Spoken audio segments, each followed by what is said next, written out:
Diasco Foot, miroir du football de la diaspora congolaise.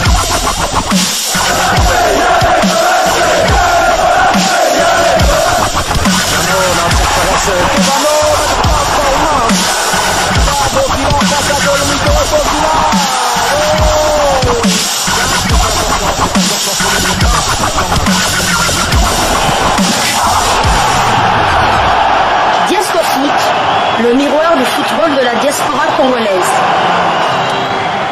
Vous êtes sur Diasco Foot, le miroir du football de la diaspora congolaise. Nous sommes heureux de vous savoir très nombreux en train de suivre votre chaîne YouTube dédiée uniquement aux footballeurs de la diaspora congolaise. Et pour le numéro d'aujourd'hui, Diasco Foot aimerait partager avec vous une information concernant un binational congolais. Pourquoi pas, dans une moindre mesure, parler d'un autre binational. Nous allons donc débuter par l'Allemagne où un binational a dit non à la République démocratique du Congo. Le belgo-congolais Aurel Mangala va rester à Stuttgart ensemble avec Silas Katompa jusqu'en été au moins et ne veut pas changer de nationalité malgré les avances du pays de ses parents. Et ce n'est que la République démocratique du Congo. Depuis plusieurs jours, on évoque des négociations avancées entre Aurel Mangala et Galatasaray dans la presse turque. Il n'en est rien. Le milieu de terrain belgo-congolais de 23 ans terminera bien la saison en Allemagne à Stuttgart. Le club allemand engagé dans la course pour le maintien avant qui occupe en ce moment même l'avant-dernière position mais qui se trouve être à 3 points du maintien direct ne veut pas lâcher le 5e joueur de champ le plus utilisé de l'effectif cette saison. Le Gala n'a de toute manière pas les moyens d'engager Mangala. Il coûte en effet 20 millions d'euros à cause d'une clause ajoutée lors de sa dernière prolongation de contrat jusqu'en 2024 en avril dernier. Une somme qu'il n'est pas simple d'atteindre avec les effets du Covid sur les finances du football européen. Stuttgart est donc en position de force dans ce dossier. Alors, Aurel Mangala sera-t-il diable au mois de mars? Calcule-t-il toujours également cette possibilité de porter le maillot de l'équipe nationale de Belgique? Le seul moyen d'espérer transférer Mangala moins cher cet été, c'est de voir Stuttgart descendre en 2e division, niveau auquel le joueur formé à Anderlecht estime avoir suffisamment donné. Rappelez-vous, il a eu à disputer 58 matchs entre 2018 et 2020 avec d'un côté Hambourg et de l'autre Stuttgart.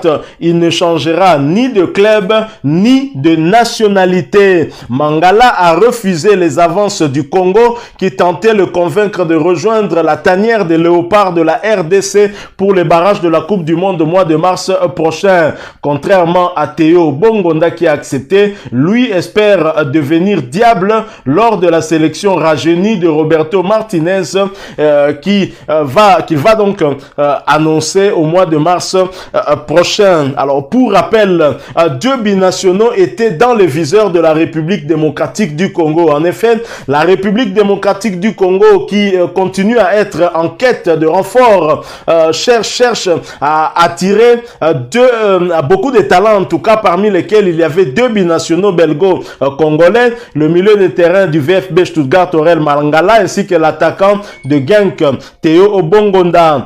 RDC qualifié pour les barrages du mondial 2022. La RDC explore son vaste réservoir de binationaux si l'on en croit le quotidien belge, la dernière heure auprès de qui nous avons eu cette information, les 2 pistes les plus chaudes du moment étaient justement sur les 2 joueurs nés en Belgique d'un père congolais, le milieu de terrain défensif du VfB Stuttgart Aurel Mangala, 23 ans, et l'attaquant de Genk Théo Bongonda, 26 ans. Plusieurs fois capés par les Diables Rouges dans les catégories de jeunes, les 2 hommes n'ont jamais eu les honneurs de l'équipe A. Roger Itoto, ancien international devenu ambassadeur ambassadeur de la sélection congolaise en Europe, devait les rencontrer des semaines qui suivaient, et il les avait rencontrés justement, et Roger Itoto a pu convaincre l'un d'entre eux, hein, donc Théo Bongonda, que beaucoup de Congolais ont découvert lors de ce stage de Bahreïn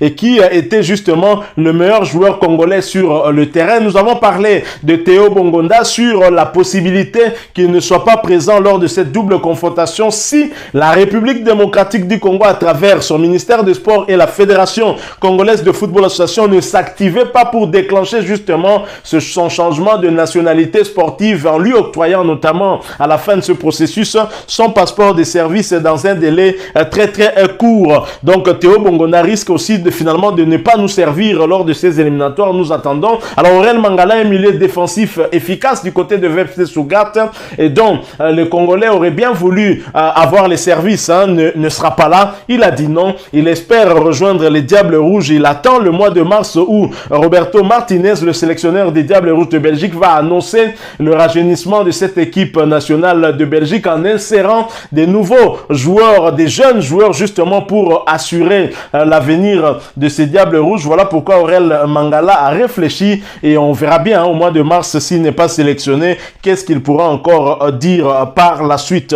Voilà donc l'information que nous avons voulu partager avec vous, hein, sur votre chaîne Diaspora Foot, parce que c'est le miroir du football de la diaspora congolaise. Et nous allons faire aussi un clin d'œil à Jean-Philippe Mateta, le binational congolais également, qui évolue du côté de Crystal Palace, dont le contrat, pour rappel, hein, a été, dont, disons, l'option d'achat a été levée parce que c'est un joueur de Mayence qu'il avait prêté du côté du club londonien de Crystal Palace, ancien club de l'international congolais Yannick Yala Bolazi. Et Jean-Philippe Mateta, finalement, au vu de sa belle saison, hein, il a été en tout cas vu l'option d'achat levée, et donc Crystal Palace a acquis le joueur jusqu'au mois de juin 2026. Un contrat de 4 saisons et demie pour Jean-Philippe Mateta. Félicitations donc à lui, hein. Il faut rappeler que Mateta a commencé un prêt de 18 mois à Crystal Palace depuis, hein, son club de Mayence. C'était en janvier 2021. Son contrat, ça comprenait une option d'achat pour rendre finalement le déménagement permanent du côté de Londres. Félicitations.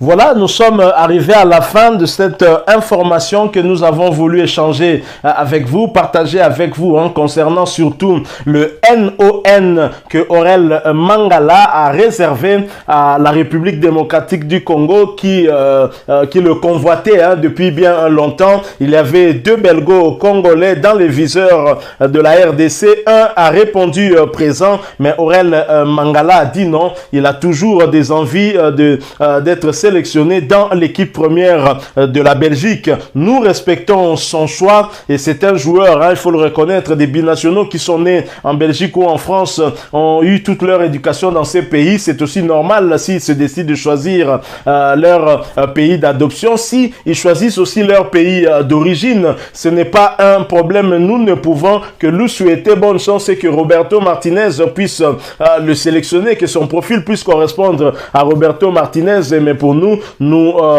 espérons en tout cas, hein, si au cas où Roberto Martinez n'arrivait pas à le sélectionner, il peut toujours revenir en République démocratique du Congo. C'est notre fils, nous n'allons pas le refuser. Merci une fois de plus à vous.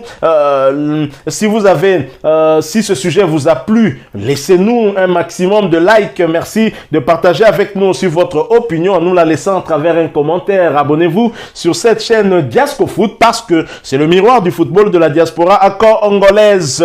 Et n'oubliez pas qu'en vous abonnant, vous verrez apparaître une petite cloche. Cliquez dessus, elle va vous permettre de ne plus rien manquer des prochaines vidéos que Diaspora Foot va vous proposer. Encore une fois, merci à vous, avec espoir de vous retrouver bientôt dans un autre sujet concernant l'actualité de nos footballeurs congolais de la diaspora. En attendant, portez-vous bien, et Diaspora Foot vous dit au revoir.